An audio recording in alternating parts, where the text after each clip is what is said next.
இயேசுவே உம்மை ஆராதிக்கின்றோம், எம் வாழ்வை உமக்கு அளிக்கின்றோம், உம்மை அன்பு செய்கின்றோம். இறைவா, உமது அருளால் எங்களை வழிநடத்தி எங்களுக்கு தேவையான உடல் உள்ள ஆன்மீக நலன்களை நாள்தோறும் கொடுத்து எங்களை வழிநடத்துகின்ற உமது மேலான கிருபைக்காகவும், எங்களை விபத்திலிருந்தும் ஆபத்திலிருந்தும் நோய்களிலிருந்தும் காப்பாற்றி ஆசிர்வதிக்கின்ற உமது நல்ல செயலுக்காக நன்றி சொல்லி உம்மை ஆராதிக்கின்றோம்.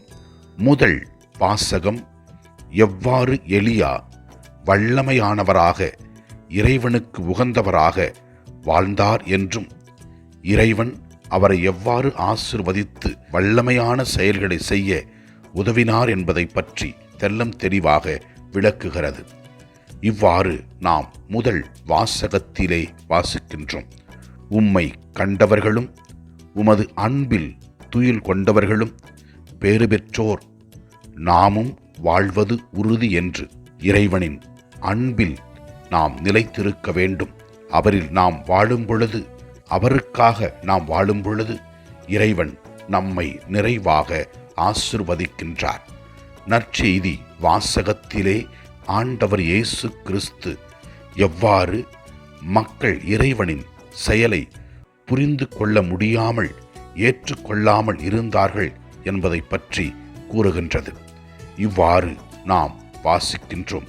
எலியா வந்து எல்லாவற்றையும் சீர்படுத்த போகிறார் என்று கூறுவது உண்மையே. ஆனால் நான் உங்களுக்கு சொல்லுகிறேன், எலியா ஏற்கனவே வந்துவிட்டார். அவரை மக்கள் கண்டுணரவில்லை. மாறாக தாங்கள் விரும்பியதெல்லாம் அவருக்கு செய்தார்கள். அவ்வாறே மானிட மகனையும் அவர்கள் துன்புறுத்துகிறார்கள் என்று இயேசு கிறிஸ்து எவ்வாறு மக்களால் துன்புறுத்தப்பட்டார் என்பதை பற்றி தெல்லம் தெளிவாக விளக்கி கூறுகின்றார்.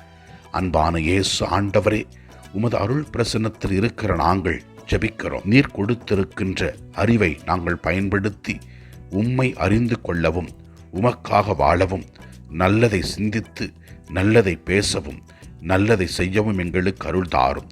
ஆண்டவரை நோக்கி நம்முடைய தேவைகளுக்காக ஜெபிப்போம். எல்லாம் வல்ல இறைவன், தந்தை, மகன், தூய ஆவியார் நம் ஒவ்வொருவரையும் ஆசீர்வதிப்பாராக. இயேசுவுக்கு புகழ். மரியே வாழ்க. ஆமென்.